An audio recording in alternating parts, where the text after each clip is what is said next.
welcome all the participants once again in the topic of second week lecture in the topic community dynamics. So within the community dynamics, we have discussed the community dynamics, we have discussed the integrative process of the community dynamic. Let's start with the dissociative or disintegrative aspect of the community dynamics. So competition and conflict have common root of striving towards goals. The major difference is the manner of attaining the goals. Dissociative social processes are also called the disintegrative or disjunctive social process. Although these processes hinder the growth and development of society, their absence result in stagnation of society. This is also true. I mean, little competition and little conflict is very much important for the productive results, because if there is no competition, the things have become so stagnant. If there is no conflict, there would no competition. So a controlled amount of competition and conflict is again equally important. But the issue is that, and the professional demand is that how to manage those, and first before managing, how you understand those. So competition occurs when persons or groups have incompatible or opposing goals but do not interfere with each other as as they try to attain their respective goals. On the other hand, conflicts takes place when persons or groups have incompatible or opposing goals and they try to interfere with each other as they try to achieve their respective goals. So maybe here the conflict and then competition in the ground of the common goal or on the common resources. So few members of the community or the different subsection of the community, they wanted the same kind of the goal, the same kind of the resources. So the conflicts and the competition has been arised in that issue, in that area or that community, right? So just moving ahead, competition. So competition within the disintegrative process, the very first is the competition. Let us now discuss the disintegrative process of competition. So it is every form of life is in constant struggle with the impersonal forces of nature that exist everywhere in the natural world. Almost all the societies have witnessed the competition in one form or the other. It is an elementary, universal and impersonal form of social interaction. It is unknowingly all of us are involved in somehow in several ways in vast web of competitive relationship. So every one of us competing even with our siblings, to our clan, to our family, to our community members, to our friends. So competition is always been there in everyone's life and every community's life. So competition is indeed a key disintegrative social process that can drive dynamic within a society, while it can foster innovation, efficiency and personal growth. That is also true. It also has the potential to create division and conflict if it is not controlled. When competition is intense, it can lead to social fragmentation as individuals or groups prioritize their own success over collective well-being. This may result in increasing inequality, reduced cooperation and the sense of alienation among community members. And see, we have to work hard for not to have this level of the competition could be arise in our community. See, the community of even in urban community particularly became so individualized. Everyone is living in their own virtual world and so not concerned for others and becomes self-centered. So whatever is the resource, that resource they want, every one of us wanted belong to me only. So this kind of the competition of self-centeredness is creating problem in coming generations or even in a present day scenario. So it is a type of social conflict or opposition. It is a competition between people or organization to get something that is in scarce, that is less, so difficult to obtain or insufficient in quantity. So everyone is actually competing to one. So as like this picture is very clearly, and every one of you, this is a very simple topic, so you could understand that how everyone is fighting for some single goal or some resources, or the resources which is in the lesser amount. It is characterized by non-cooperation. This is opposite to cooperation. Definitely in a competition there is no cooperation. So there are some definition. Please have a look on this. So competition as a contest to obtain something which does not exist in quantity sufficient to meet the demand. So E.S. Bogardus has talked about this. Is one of the very important reason behind the conflict, that scarcity of resources, right? Because both Bogardus and even if you look into the Fairchild definition, that competition is a struggle for the use of position of limited goods. So the both definitions talking about the scarcity of resources, that competition arises from limited resources, whether goods, status or power. This scarcity create a context in which individuals or group must vie for what is available, underscoring the inherent tension in the competitive situation. As the Horton and Hunt says that competition is the struggle for possession of rewards which are limited in supply, goods, status and power, love, anything. I mean, it could be anything, any abstract thing, means the status, the leadership position and all. So there is always a kind of competition. You see that how the political parties are competing to each other, and for that they are doing, I mean, so we wish that it is for the betterment of our society in large and for the nation building in large. So it is a nature of all over the world that political parties are competing to each other for to attain certain power, to get some kind of the status, to get some kind of the position. So this is the competition, and definitely we have to take it as a positive competition. Actually, is the actually, if the competition is there in any community, it creates a lot of the motivation within you and within the community. So competition is in a positive sense, it's good, it's important, because if the political parties are competing to each other, the public could ask, oh, which party is going to help you out, and then for the community development or overall for the nation building. So everyone, if they're participating well and they actually compete with each other, they have to come up with the the kind of the value system that is important for the community. So this competition, if there is no competition, so even political parties exploiting the community. But once the community competition is there, 2 and 3 parties are competing to each other, so then they actually try to level best to give better to the community, because to show their power, to show their prestige for the future elections and all. So this is what the political, anyways, coming to back, that's also the part of the competition. Functional aspect of the competition, how this competition actually creating a functionality, there are a functional perspective. There are many sociologists who see the things from the functional perspective. So this competition is looking from this functional perspective is very important, because as we have already discussed, if there is a competition, community is not static, it's not stagnant, it is moving, it is motivation is there, so it is coming up, it is participating just to compete. They learn the new skills, they learn the to compete, to go ahead of their competitors. So that way, functional aspect of this is a positive functional aspect of the competition. So first, there are Darwin's theory of evolution, the principle of survival of the fittest is there. We all know that that stress that importance of the competition in society, because survival of the fittest, whoever is the fit could survive, means who is having all the fit in all the sense, right? So they could survive. So these are through the allocation of, because why there is a competition, because of allocation of resources, scarce rewards and resources, stimulation of activity, motivation to excel, social hierarchy assignments, ego enhancement, progress and welfare. So allocation of scarce rewards means competition helps at distributing limited resources or rewards among individuals, ensuring that those who are more capable or suited for certain tasks gain access to them. And then stimulating of activity, by fostering a competitive environment, both individuals and groups are motivated to increase their productivity, leading to a greater overall outcome and innovation. Motivation to excel.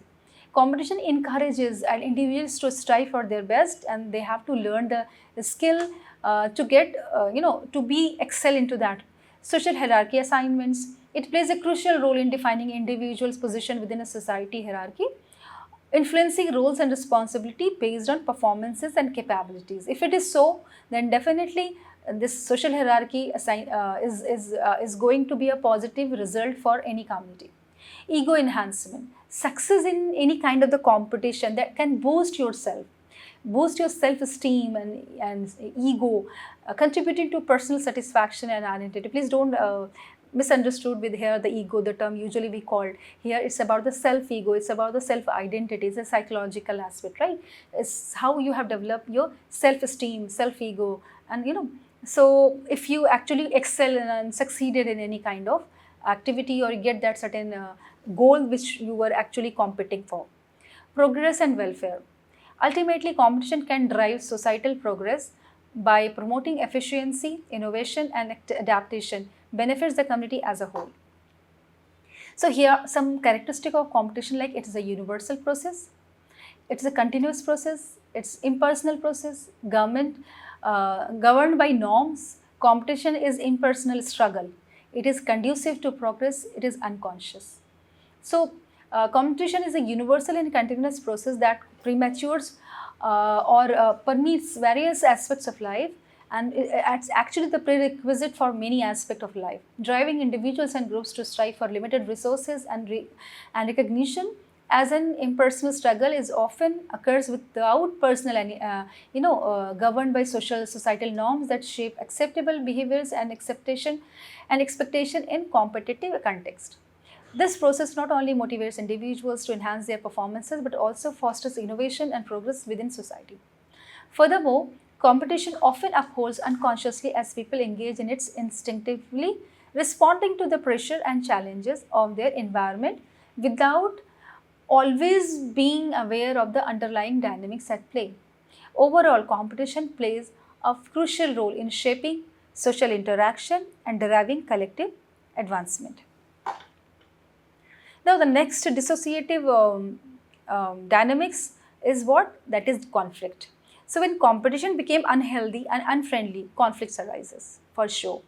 So, conflict, yet another disintegrative process that must be taken into account during the process of community organization is that of conflict. Differences of opinion cause conflict. So you have to be very skillful in understanding the nature of the conflict, whether it is there or not. So until you're not aware about this whole aspect of the conflict, you will not be able to analyze and understand and observe the conflict which has been there in community while you were working over there. So it's very important to understand first the theoretical and then conceptual.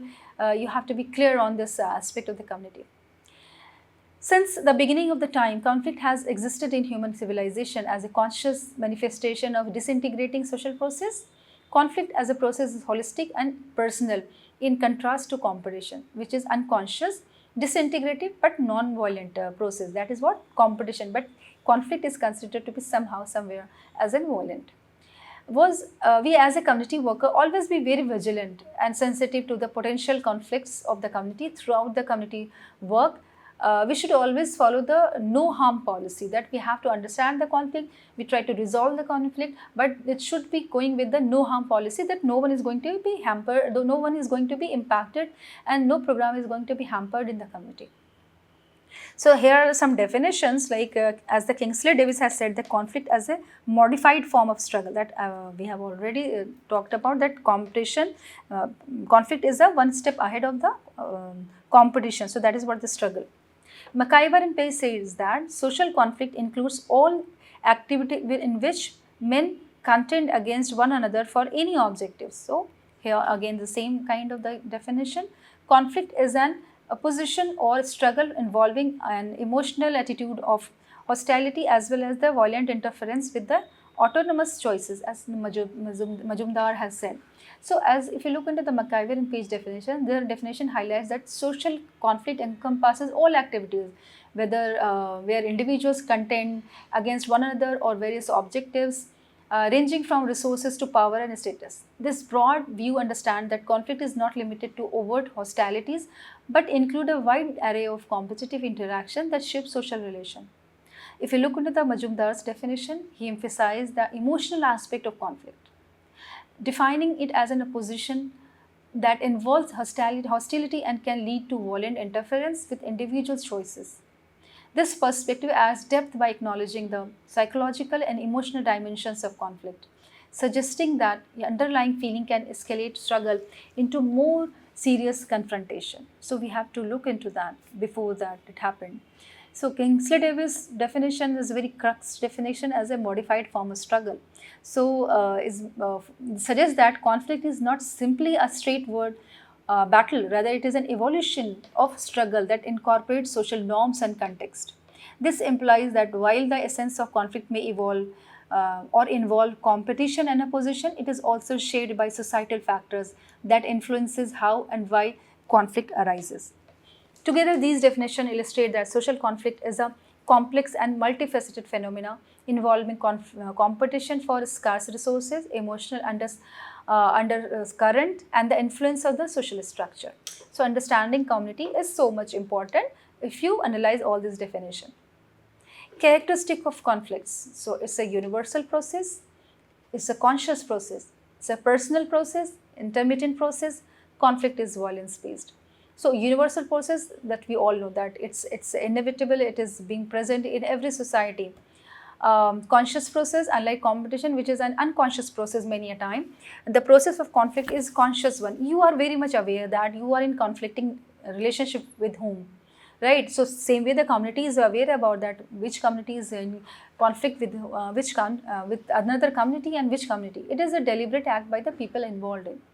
Personal process. So here community as in large can have in conflict and in competition with any other community, and maybe for the some resources. Many states you have heard about that, for like water resource, and for many things they are in continuous in conflict with each other and struggling and competing with each other. You know that a lot of the wars is going on in today's world. So this is all because of the capturing some kind of the resources, maybe oil and anything. So this is all the geopolitics is going around, and it's this whole conflict is because of the competition to be in the first, the race of the first, without giving thought of the how this is going to be affect to the humans life and the environment as well, which is going to be affected the humans life in the coming futures.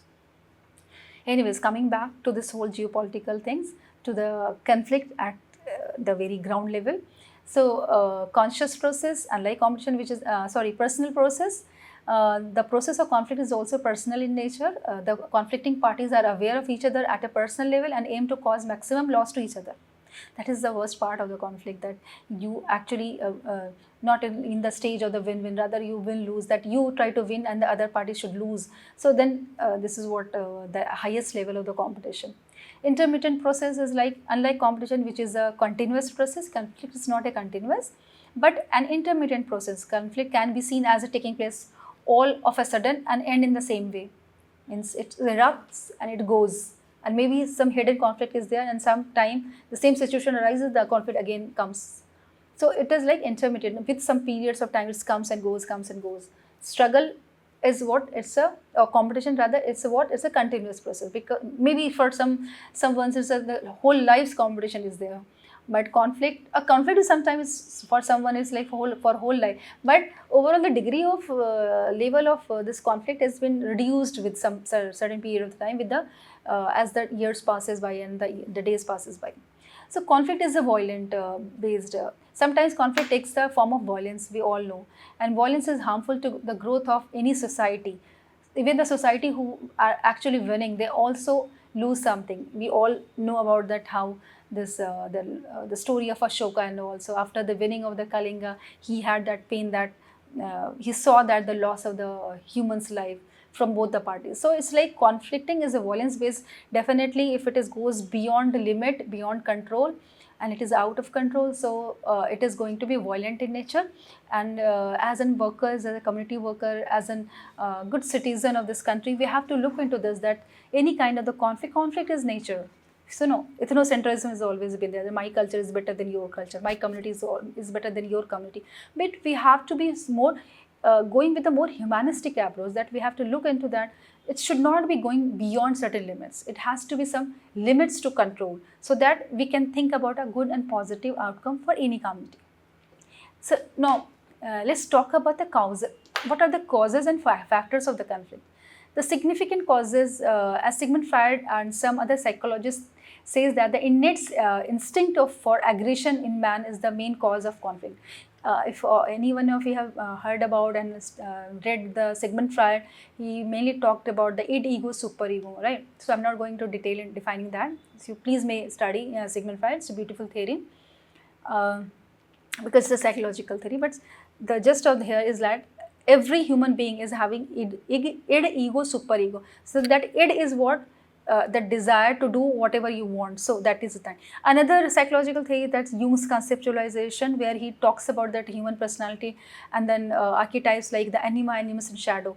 So the shadow part is what is the animal part of the humans. This animal part of the humans gives you the aggression, the competition, the conflict, the anger, right? So this is what resulted into the conflict. So this is what every human is born with, this part of shadow part, and every human, as per the Sigmund Freud, born with that id part that's always wants, don't, id ask you to go as per the instincts, what instincts demands you.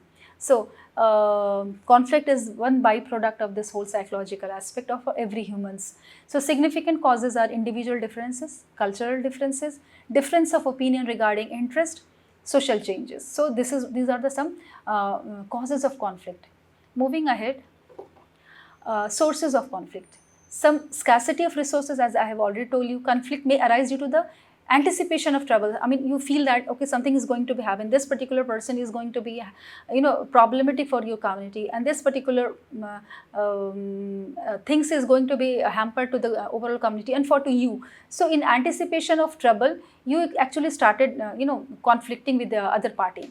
Conflict may arise due to the differences in preconceptions. Regarding the different communities, it's happened that we have done usually, and because of this preconceived notion, what we accepted others as like or we take others as in a very conflicting nature, that okay, this person is definitely going to harm me. Particular that person from that religion or that region or that community is going to harm me. So this is what the preconception about particular event or particular person is been there, and so out of that you try to be in that mode that okay, conflict arise, I will be okay with this and I'll fight with this. So that is what that one source. Another, when people with different values, ideologies try to work together, there are chances of conflict. If any, that's why in the corporate world there's the idea of melting down or melting down pots approach, melting pot approach, because in multinational companies, people are working from the different culture, region, religion, gender. It's maybe the probability is there, they could arise, they could develop the kind of anonymity, the kind of conflict with each other, because of again of ethnocentrism, that my culture is better than your culture. So they use usually this melting pot approach, where they have given a new set of environment, new set of community setup, so where everyone has to accultured, assimilate into that, and so that the conflict on the basis of the culture and the values and ideology should not be there. So moving ahead, types of conflicts in the community. So it could be intra-community conflicts, inter-community conflicts, micro-macro conflicts. So let's discuss one by one. The intra-community conflict is what?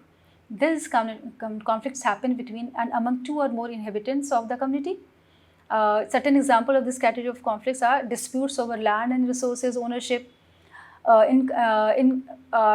is not good relationship between family and neighborhood due to ego clashes, lack of cooperation arising due to jealousy related to wealth disparities, or sometime on the caste basis, on the class basis, right? So here relationship between disputes parties are informal.